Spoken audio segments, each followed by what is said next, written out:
இல்ல நம்ம மனசுக்குள்ள தான் இருக்காரு. நம்ம மனசுக்குள்ள இருக்கிறத தான் வெளிய கொண்டு வரணும். அதுதான் சொல்றாங்கள்ல, தியானம் பண்ணுங்க அப்படி இப்படின்னு எல்லாருமே சொல்றாங்க பார்த்தீங்களா? அது மாரி தான். நம்ம மனசுக்குள்ள இருக்கிற கடவுள வெளிய கொண்டு வரணுங்க. அத தான் சொல்றாங்க. ஆனா சில பேர் என்ன பண்றாங்க தெரியுமா? நான் ஒரு வீடியோ பார்த்தேன். அதில அவரு சொல்றாரு, அந்த அம்மா 5 கல்யாணம் பண்ணியிருக்காங்க.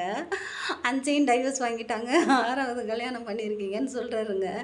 பாருங்களேன், அவர் எப்பவுமே அந்த உகாமையா சொல்றேன் அப்படின்னா, உகாமைன்னா என்ன? விடுகதை சொல்றது. விடுகதைன்னா, நான் ஒரு கதை சொல்லுவேன். அவங்க அதுக்கு பதில் சொல்லணும். இல்ல கதை லென்த்தா இருக்கும். அதலோட ஆன்சர் வந்து சின்னதா இருக்கும்.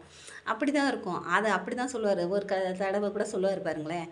அந்த பரிசேயர், சதிசேயரோட புளிச்ச மாவ குறிச்சு, நீங்க எச்சரிக்கையா இருங்க அப்படி சொல்லுவாரு. உடனே இந்த சீசர்கள்லாம் என்ன பண்ணுவாங்கன்னா, அது புளிச்சு போன மாவுன்னு சொல்றது நம்ம அப்பத்த அங்க விட்டுட்டு வந்துட்டோம்ல.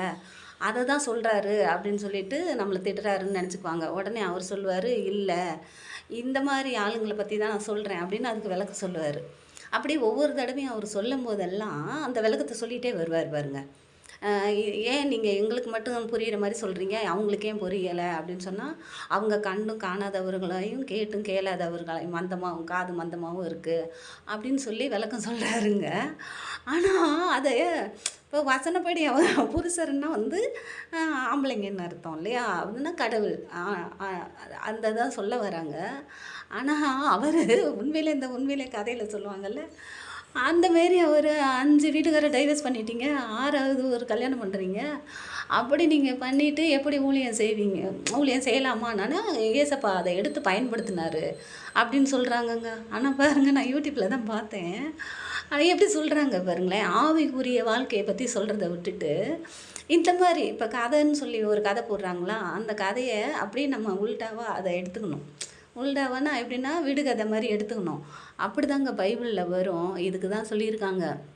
அ யானைகள பைத்தியமாக்குறதும், பைத்தியத்த யானைகளாக்குறதும், அவர் கடவுளால கூடும். படிக்காதவன் தாவீது அவன ராஜாவாக்கிருவாரு. ஞானத்தில சிறந்த இவரு வந்து அவர் யாரு? சாலமன். அவரு பரலோகத்துக்கு போகலன்னு சொல்றாங்க. அது நிஜமா என்னன்னு தெரியல.